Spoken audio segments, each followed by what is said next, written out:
그래서 지금 가장 머리가 아프실 때예요. 특히 이제 내신 경쟁력도 좋고 정시 경쟁력도 좋은 아이라면. 그래서 잘 봤을 때 못 봤을 때로 구분 지어서 후보군을 쫙 놓으시고 이제 부평 가채점이 나왔으니까 이제는 결정을 하셔야 됩니다. 결정을 해야 되는데 우리 아이가 수능을 잘 봤을 때 버릴 수 있는 거죠. 버릴 수 있는 학교를 골라야죠. 근데 못 봤을 때 그래도 갈 수 있는. 예를 들자면 이런 겁니다. 아까 말씀드린 학생의 가장 고민은 뭐냐면 1.7 정도의 내신이면 교과로 중대 정도는 문 닫고 들어갈 수 있어요. 교과로. 중대가 재수생까지는 허락을 합니다. 근데 경희대 같은 경우는 재수생은 쓸 수가 없어요. 교과를. 그 다음에 시립대도 가능합니다. 근데 교과는 붙으면 그냥 끌려가는 거잖아요.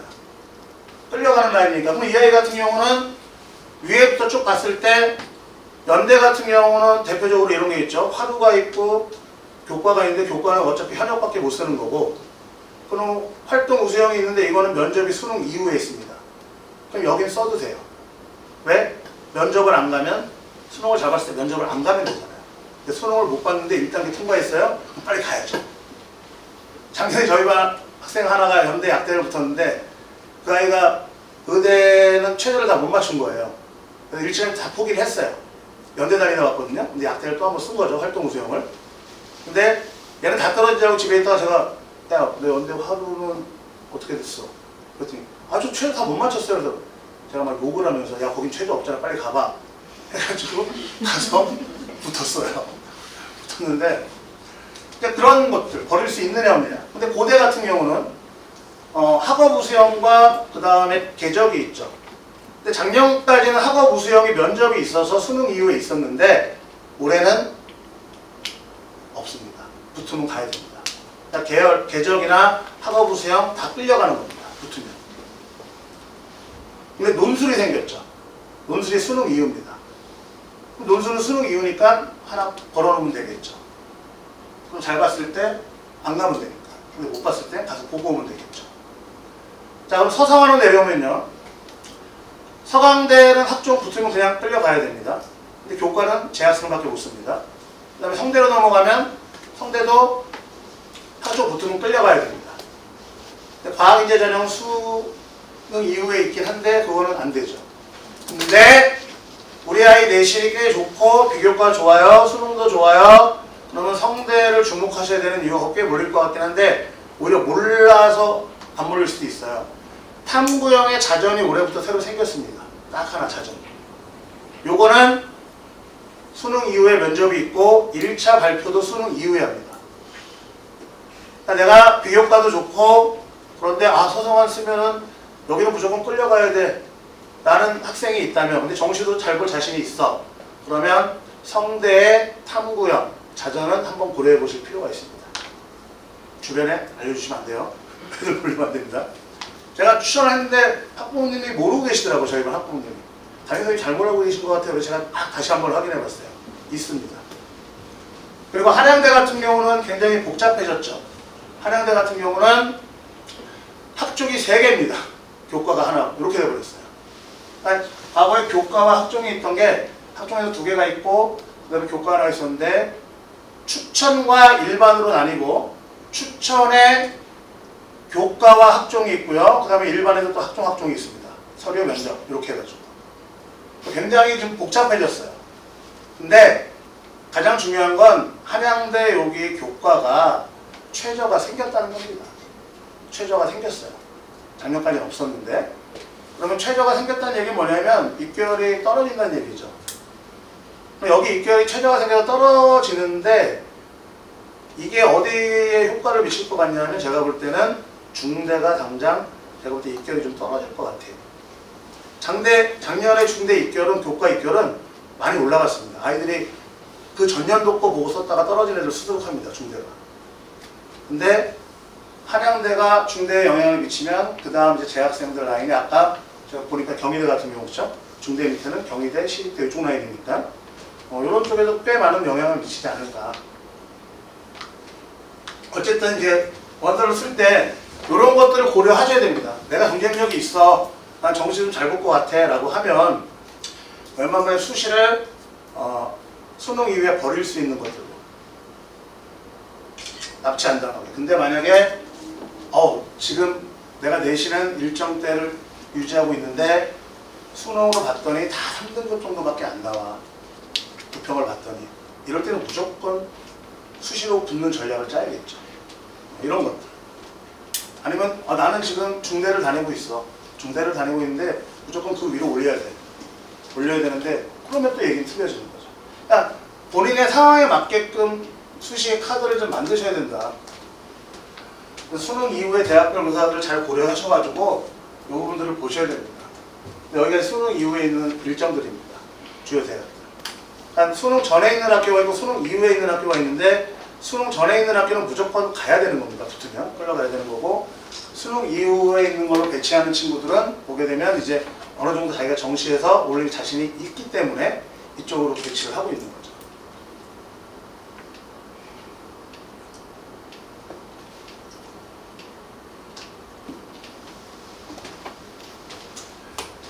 그래서 요런 부분이 가장 좀 쓸 때 그러실 거예요. 특히 이제 논술 쓰신다고 했으니까 논술이 겹치는 학교들이 꽤 많아요. 면접도 많고요. 그럼 이제 논술의 한 예를 들면 이런 겁니다.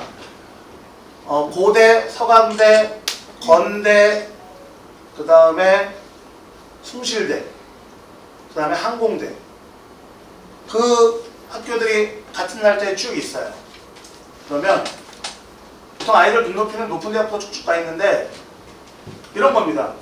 고려대학교는 논술 최저가 4.8이에요. 4.8. 그러면 고대, 서강대 쓰는 거는 비추입니다. 예를 들자면. 왜냐면 서강대는 3합7입니다. 3합7. 그리고 그 다음으로 내려오면 건대가 2개 합 5. 그 다음에 숭실대가 2개 합 5. 그 다음에 항공대가 2개 합 6. 이렇게 쭉 나눠져요. 최저가.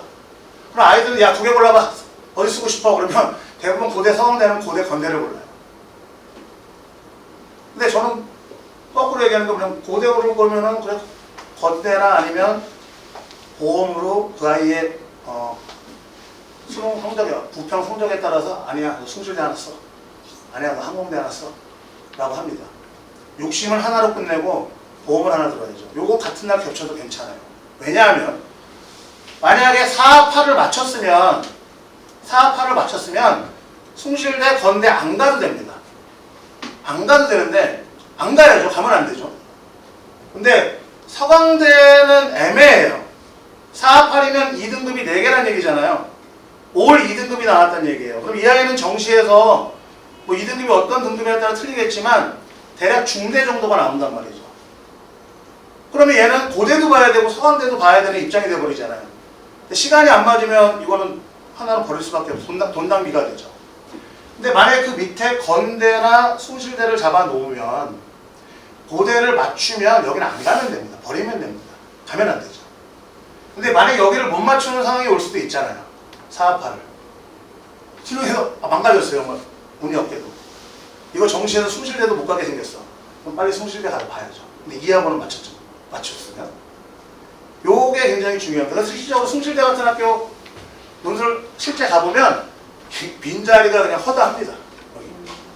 최저 못 맞춰서 온 아이도 있지만 버리는 아이들도 많아요. 딴 데 맞춰가지고 서강대 가버리는 거죠. 그냥 논술 보러. 그런 것들을 많이 생각을 해보셔야 됩니다. 그리고 지금 준비하실 건 뭐냐면 원서 접수 날짜를 지금 이제 학교는 정하셨을 거 아니에요? 그 학교의 원서 접수 기간을 딱 일목요연하게 정리를 좀 해두셔야 됩니다. 그래서 보통 마감 시간이 5시, 6시, 드물게 7시에 학교도 있어요. 근데 마지막까지 경쟁률을 본다고 해도 어차피 경쟁률은 마지막 날 마감 3시간 전에 더 이상 안 보여줍니다. 그러면 그걸 보고서 결정을 해야 됩니다. 근데 은근히 이런 경우가 나와요. 막 친구때랑 만약에 건대가 같이 있어서 고민 하다가 5시 한 10분, 20분쯤에 빨리 여기 놓자. 여기 놓고 저기 놓아야지 하는데 저기가 이미 마감돼 버린 경우 은근히 많습니다. 저도 여기서 보지만 저희 학생들도 맨날 얘기해도 마지막까지 고민하다가 저거 시간 넘겨가지고 접수를 못해가지고 학교를 마지막에 하나 트는 경우들이 나와요. 요거 좀 보셔야 되고 미리 준비해 놓으셔야 되고,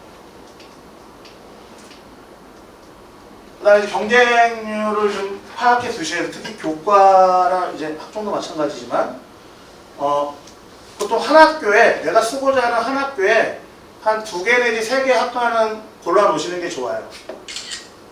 추천서를 받아야 되는 경우는 틀리겠지만 골라놨다가 1순위, 2순위, 3순위가 있을 거잖아요. 그러면 1순위를 쭉 보세요. 비교를 해보세요. 마지막 경쟁률이 닫히는 순간까지. 닫히고 나서 딱 봤는데 이거는 작년보다 벌써 몇 배가 늘었네 라고 하면 거기는 털어야죠. 2순위로 가야죠. 가서 비교를 또 해보시고 이건 무난하게 갔네? 그럼 글로 원서를 넣으시면 됩니다. 대부분 귀찮아서 이거 안 보세요. 안 보시기 때문에 이런 부분들은 좀 확인해 볼 필요가 있다. 이거는 저기 이투스 밴드나 블로그에 들어가면 이거는 다 다운받을 수가 있습니다. 실시간 경쟁률. 그 다음에 이제 부평을 봤으면 당연히 해야 될 일 중에 하나겠죠. 봤을 때 이런 겁니다. 최저를 맞추는 아이의 예인데 나는 최저를 무조건 맞춰야 돼, 3개 학부를 맞춰야 돼 라고 했을 때 내가 지금 어디에 투자를 해야 남은 기간 동안 그거를 좀 효율적으로 충족시킬 수 있는가. 왜냐면 아이의 100분의 1을 보면 알 수 있잖아. 내가 3개 학을 맞춰야 되는데. 거기다가 이런 부분도 있습니다. 여기 덧붙여서 말씀을 드리면 이번에 탐구를 보시면 과탐은 이런 얘기를 많이 해요. 과탐은 이번에 과탐에서 제일 쉬웠던 과목 물리학. 그렇지. 물리는 50점 만점이 나왔어요. 네. 50점이 1등급 컷입니다. 나머지는 47? 뭐 이 정도 나왔는데 대략. 오늘 요 책자를 보시면 알아요. 요 책자를 보시면 이게 지금 활용해 보실 만한 부분이 10페이지 부분, 13페이지 보시면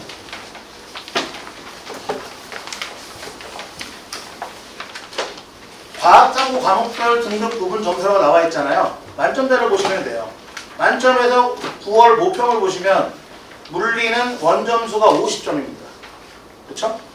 근데 화학은 원점수가 이것도 50점 나왔고요. 그 다음에 만점 저기 표준 점수 보세요. 표준 점수 1등급 컷을 보시면 이렇게 쭉 나와 있는데 물리고 잘못 나오는데 전형을 하고 50점입니다. 50점 1등급 컷이 이번에 50점이기 때문에 이 얘기는 뭐냐면 나머지는 하나씩 틀려도 1등급을 받을 수가 있어요. 다른 과목은. 근데 물리는 50점이기 때문에 이번 수능에서 예상되는 건 물리는 한 문제가 더 어려워질 거다. 요겁니다. 문제는 한 문제가 더 어려워질 거고 화생지는 비슷한 난이도를 유지할 거다. 요게 이제 EBS에서 하는 얘기입니다. 저희 과탐 선생님들하고 어제 얘기하면서 하는데 EBS 관계자들 만나보고 나온 얘기가 과탐은 그렇게 흘러갈 것 같다 라는 얘기를 하고, 그 다음에 이제 혹시 여기 생명 선택 계신가요? 생명 같은 경우는 문제를 분석해보면 내신형 문제가 3문제 정도 나왔다고 하더라고요. 내신형 문제가. 근데 우려되는 건 뭐냐면 그것 때문에 다시 내신형 공부로 돌아가면 절대 안 된다. 왜? 수능 가면 다시 돌아올 거니까. 근데 벌써 이제 그런 친구들이 나오고 있다고 하더라고요. 이런 부분들이 이제 탐구에서 걸리는 부분이고, 그 다음에 사탐 같은 경우도 마찬가지입니다. 사탐 같은 경우도 과탐, 사탐, 공이 이런 얘기들을 학생들이 제일 많이 해요. 제일 많이 하는 얘기 중에 하나가 뭐냐면 탐구가 배신했습니다 라는 얘기를 많이 합니다. 수능 보고 와서 탐구가 배신했습니다. 그러면 그 아이가 왜 탐구가 배신했나 이렇게 들여다보면 대부분 뭐냐면 문제만, 특히 뭐 실무라든지 이런 것들 있잖아요. 문제만 막 드립다 푼 아이들이 나중에 뒤통수 맞아. 제가 아까 초반에 말씀드린 거 뭐가 녹슬지 말아야 된다?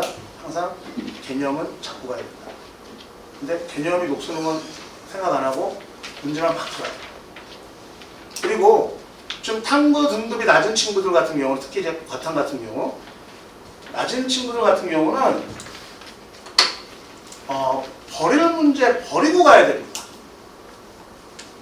아이들 공부하는 거 보면 제가 답답해 죽겠는 게 뭐냐면 이번 9월 평가원 보고서 특히 과탐 같은 경우는 아이들에게 이런 얘기 꼭 해주세요. 틀린 문제 먼저 분석하고 이거 내가 얼마나 노력하면 이건 잡을 수 있겠니? 그거부터 난이도를 나눠더라고요. 파트별로. 예를 들어 생명에서 가장 킬러 파트는 유전입니다. 어려운 거는. 유전에서 어려운 문제가 나오죠. 근데 유전에서 나오는 어려운 문제 3문제, 4문제 틀려도 3등급은 나옵니다. 근데 애들은 답답하게 그걸 공부하고 있어요. 내 등급이 지금 낮은 등급인데 5등급 나왔는데 지금 유전 파트 잡으려고 막 들어가봐야 걔는 수능에서 점수 안 나오죠. 비유전부터 빨리 잡고 목표를 15개나 설정하라고 얘기를 저는 해주고 있어요. 안 나오면 일단 15문제부터 맞춰라. 이게 목표다. 안 되는 문제 버려라. 그러니까 풀문제 15개를 미리 정해놓고 들어가야 됩니다. 사탐은 기본적으로 만점을 받아야 되는 게 맞아요. 그게 1등급 컷이고 그리고 하나씩 떨어지니까는 만점을 목표로 가는 건데 과탐 같은 경우는 5문제 틀려도 3등급은 받습니다. 나머지 5문제 잘 찍으면 2등급까지도 받아요.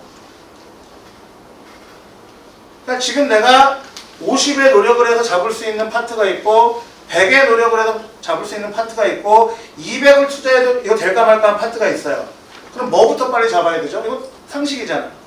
50을 투자해 잡을 수 있는 거 빨리 내 거로 먼저 만들어야죠.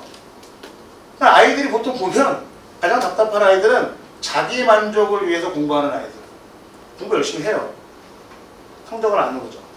근데 공부도 열심히 해요. 또 성적을 안 오죠. 왜? 그냥 자기 만족만 하고 있는 거예요. 나 공부하고 있다. 근데 실질적으로 내 점수를 올리는데 도움이 되는 공부냐? 그건 아닙니다. 그러니까 어려운 킬러 문항 만약에 점수가 안 나오고 있다면 어려운 문항 잡으려고 하지 말고 남들이 맞추는 것부터 빨리빨리 잡아라. 그래서 기본적으로 35점 이상은 넘어야 된다. 그리고 나서 수능까지 한두 문제 더 맞추는 공부를 해야 된다. 그리고 나머지 찍으라는 겁니다. 그래서 만약에 이번 9평에서 35에서 40점 사이의 점수가 나왔다라고 하면 거기서 이 아이가 수능까지 2문제만 더 풀 수 있다면 나머지는 찍어서 운 좋으면 1등급, 그래도 2등급은 나오는 겁니다. 근데 그렇게 못하는 게 가장 마지막에 아쉬운 점 중에 하나예요. 그런 현실적으로 정말 내 성적을 올리는 공부 계획을 짜야 됩니다. 9평을 분석을 해서. 다른 과목도 마찬가지예요. 국어도 마찬가지고 수학도 마찬가지고 지금 내가 시간을 얼마나 들였을 때 빠르게 내가 내 거로 만들 수 있는 파트들이 있을 거예요. 왜냐면 틀린 파트를 다 분석을 할 거잖아요. 그걸 가지고서 그거부터 빨리 내 거로 만들어라. 그래야 점수가 오른다. 그러니까 이런 단순한 건데 아이들이 그걸 실천을 못합니다. 이걸 보여드리는 이유는 보통 아이들이 지금부터 보면 수능까지 얼마 안 남았는데 해봐야 모르겠어요? 라고 말을 하지만 실질적으로 꽤 많이 모릅니다. 떨어지는 거에 주목하면 굉장히 많이 떨어지죠. 근데 이쪽을 그냥 딱 가려버리고 여기를 보시면 꽤 많이 오르고 있는 겁니다. 100분위가 290에서 295는 거의 최정상급인데 이게 여기서도 8.7%가 상승을 합니다. 그 다음에 270에서 75 사이도 꽤 많이 올라갑니다. 9평 대비. 유지하는 아이들은 오히려 별로 없고요. 이쪽으로 가면 하락폭은 커 보이는데 여기는 고3 아이들 많이 있잖아요. 학교에서 이제 수시하고 정시 다 버린 아이들. 그러니까 이건 커 보이지만 실질적으로 앞에 숫자만 놓고 보면 이게 굉장히 올라가는 아이들도 꽤 많다라는 겁니다. 그러니까 마지막까지 밀어붙여야 되는 게 굉장히 중요한 상황인 거죠.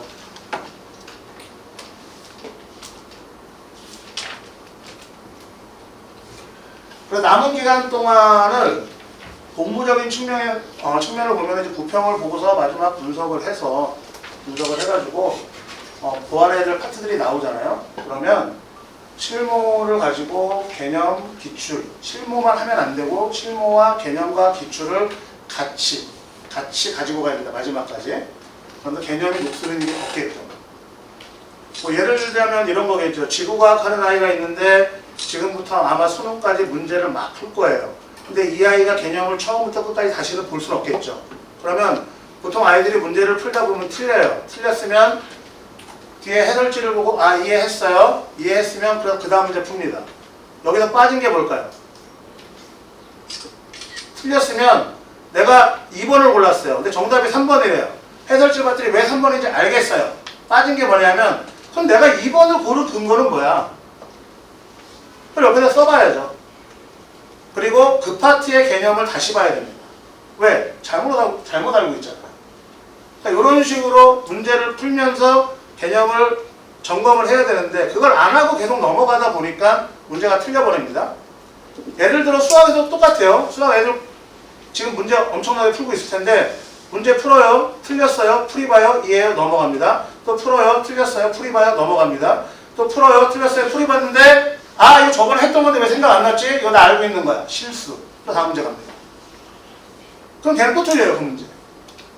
그리고 풀이 보면 실수라고 말을 해요. 근데 절대 실수가 아닙니다. 왜? 시험 볼 때 자기 머릿속에 떠오르는 발상이 바뀌지가 않은 거예요. 그게 떠오르고 그러니까 이 아이한테 빠진 건 뭐냐면 이해를 했어요. 이해를 했으면은 계속 주기적으로 반복을 해야죠.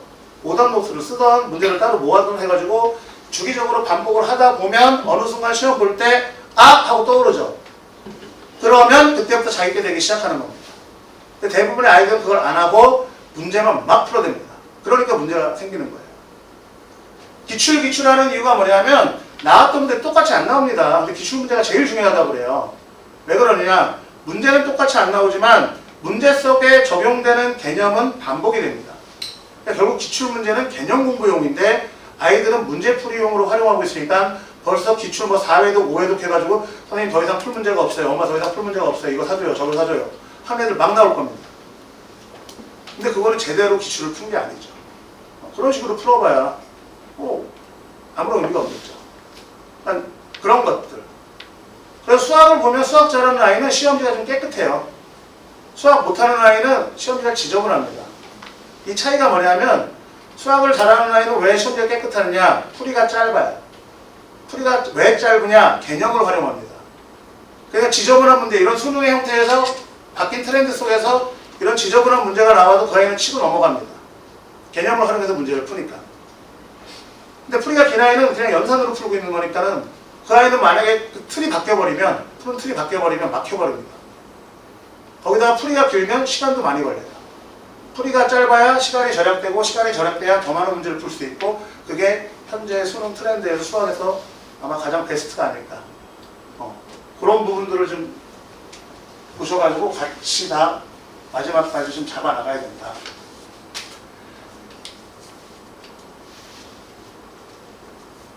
근데 이제 요것도 중요하지만 마지막으로 말씀드릴 게 뭐냐면 이 부분입니다. 제가 아까 말씀드린 게 이제 올해 화두는 타임 어택이라고 말씀드렸잖아요. 그러면 학생들 지금 보면 자기마다 이제 과목별로 문제를 푸는 순서들이 정해져 있어요. 그러니까 뭐는 뭐부터 풀고 뭐부터 풀고 뭐부터 풀고 뭐부터 풀고 이런 것들을 가지고 이제 모의고사가 얼마 안 남았잖아요. 아니, 수능이 얼마 안 남았잖아요. 그러다 보니까 이제 모의고사가 별로 안 남았어요. 원래 매달 보는 모의고사에서 이 연습을 해야 됩니다. 이 연습을 해야 되는데 이걸 어떤 식으로 해야 되냐면 아마 저번에 오신 분 저한테 들으신 분도 있을 텐데 시험을 보면 시험을 보고 나서 시험에 대한 분석 즉 나는 국어는 뭐가 부족하고 무슨 파트 틀렸으니까 뭐가 부족하고 수학은 어디 틀렸으니까 뭐가 부족하고 이거는 며칠이 걸려서 해도 돼요. 며칠이 걸려서 해도 됩니다. 왜? 틀린 거 정해져 있고 알고 있으니까. 당일날 반드시 해야 되는 게 뭐냐면 시험을 보면서 벌어진 시행착오를 아주 구체적으로 기록을 하라고 하세요.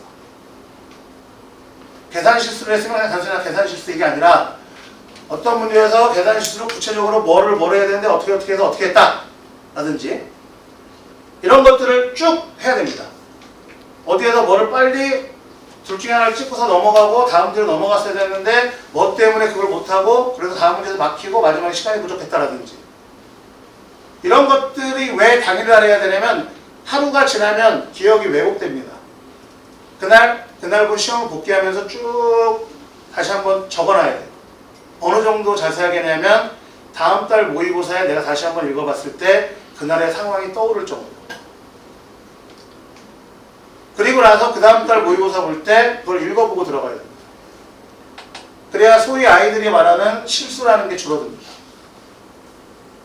그러니까 수능까지 얼마 안 남았지만 10월 모의고사 하나 있을 거고 그 다음에 11월에 뭐 실무를 갖고 하시던 뭘 해가지고 한번 시간 재고 보셔가지고 그런 것들을 정리를 해놓고 그리고 나서 수능 보기 전날쯤 한번 쭉 읽어보면서 복기를 해보고 수능장을 들어가는 게 아마 베스트가 아닐까. 그래야 소위 아이들이 실수라고 하는 것들, 시행착오라고 하는 것들이 최소화될 가능성이 가장 높을 겁니다. 그런 것들을 계속 해야 됩니다. 시간이 부족하면 실무들 있으니까는 뭐 토요일 같은 경우는 뭐 오전에 국어를 재놓고 본다든지 이런 것들 이런 부분들을 좀 하셔야 되고 그 다음에 뭐 마지막 여담으로 하나 말씀드리면 이제 시간 얼마 안 남았으니까 일주일에 한 번에 저희 학원은 그렇게 하고 있어요. 토요일에 주간 테스트로 국어 같은 경우는 1교시에 시간 재고 푸는 연습을 해야 됩니다. 일주일에 한 번 정도는 최소한. 그래서 정말 시험처럼 시간 운용을 해보고 그 다음에 탐구 같은 경우는 탐구가 실수가 많이 나는 이유 중에 하나는 뭐냐면 마지막 시간이라서 그래요. 마지막 시간에 되면 아이들이 이제 수능 끝났다라는 생각과 피곤함이 같이 밀려 들어가요. 그러다 보니까 이제 아이들이 실수를 많이 합니다. 그러니까 탐구는 이런 원칙 하나만 추천드릴게요. 머리가 맑을 때 개념 공부하고 가장 피곤하고 지칠 때 문제를 풀어라. 그러면 그나마 현장 가서 실수할 확률이 줄어들 거다. 플러스 하나는 뭐냐면 앞으로 공부할 때 학교든 뭐 학원을 다니든 아침부터 최소한 5시까지는 졸지 마라. 잠자지 마라. 왜? 그 시간이 무슨 시간이죠? 수능 시간입니다. 평소에 자버릇하면 수능장 가서도 졸려요. 어쩔 수 없습니다. 작년 저희 반 아이가 해준 얘기예요. 자기가 불평해서 좀 미끄러지고 정신 차려가지고 최소한 학원에 와서 저녁 5시까지는 절대 안 자려고 했다. 졸리면 막 일어나 있고 나가 있고 막 그랬다. 이런 원칙들을 사소하지만 이런 것들을 지켜줬을 때 그래서 수능 가서 한 문제 또는 한 문제 이 한 문제가 굉장히 중요하거든요. 그거를 더 맞출 수 있는 상황이 되지 않을까 이렇게 생각합니다. 이것을 오늘 설명을 마치도록 하겠고요. 모쪼록 유익한 시간이 됐으면 좋겠습니다. 감사합니다.